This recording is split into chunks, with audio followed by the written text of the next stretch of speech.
Assalamualaikum warahmatullahi wabarakatuh. Perkenalkan, nama saya Nofrialdi dari kelas Sipil A4 BP19.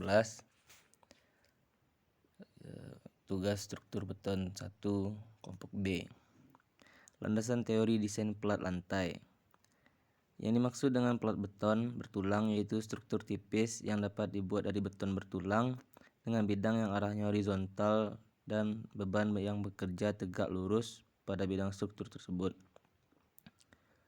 Ketebalan bidang ini relatif sangat kecil apabila dibandingkan dengan perbentangan panjang atau lebar bidangnya. Tumpuan pelat. Untuk bangunan gedung, umumnya pelat tersebut ditumpu oleh balok-balok monolit, yaitu peletakan balok dicor secara bersamaan sehingga menjadi satu kesatuan.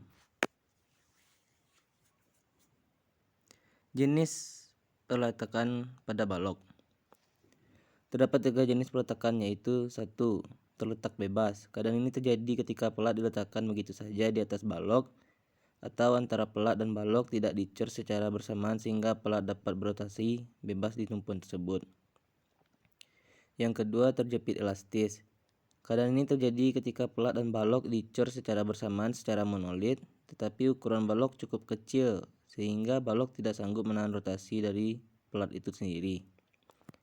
Terjepit penuh. Keadaan ini terjadi apabila pelat dan balok dicor secara monolit dan ukuran balok cukup besar untuk menahan terjadinya rotasi pelat. Selanjutnya, sistem penulangan pelat. Ada 2, yaitu penulangan pelat satu arah dan penulangan 2 arah. Berikutnya lagi perencanaan tulangan pelat. Pertimbangan dalam perhitungan pelat. Pertimbangan dalam perhitungan tulangan. Pada perhitungan pelat, lebar diambil 1 meter.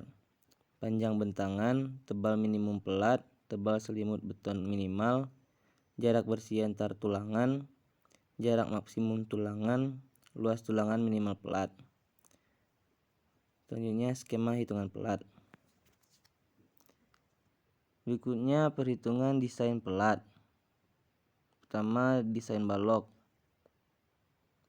Sebagai yang telah dihitung di atas, hasil dimensi yang didapatkan dibulatkan ke atas agar memudahkan untuk pengerjaan berkisting. Berikutnya lagi ada di desain pelat. Perhitungan untuk tebal pelatnya adalah sebagai berikut. Menurut tabel 10 pada SNI 032847/2002 tentang tebal minimum pelat tanpa balok interior menyatakan bahwa pelat tersebut merupakan pelat dalam tanpa penebalan dengan asumsi sebagai berikut. Desain balok anak. Pada pemaparan di atas ditetapkan B sama dengan 150 karena lebar minimum untuk balok adalah 150 mm. Desain pelat.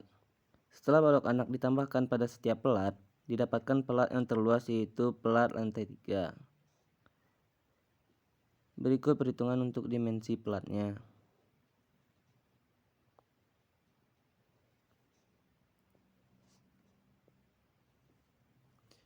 Lanjutkan lagi dengan pembebanan. Pembebanan pada gedung ini hanya ditinjau dari 2 faktor beban, yaitu beban mati dan beban hidup. Beban matinya bisa ditotalkan menjadi 303 kg per meter kubik, sedangkan beban hidupnya 250 kg per meter kubik.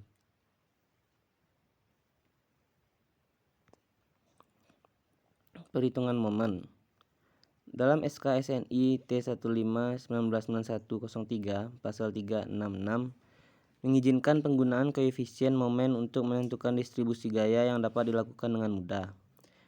Koefisien momen tersebut dapat dilihat pada tabel Fish dan Kusuma.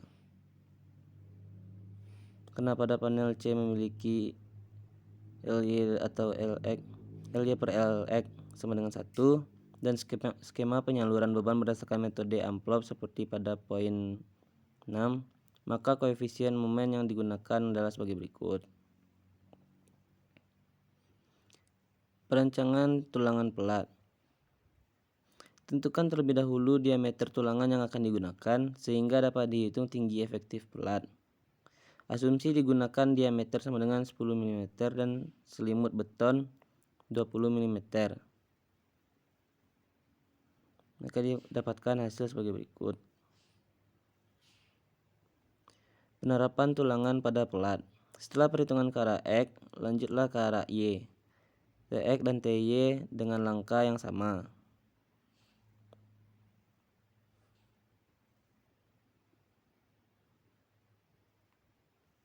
Mungkin sekian dulu presentasi dari saya. Terlebih untuk kurang saya mohon maaf. Assalamualaikum warahmatullahi wabarakatuh.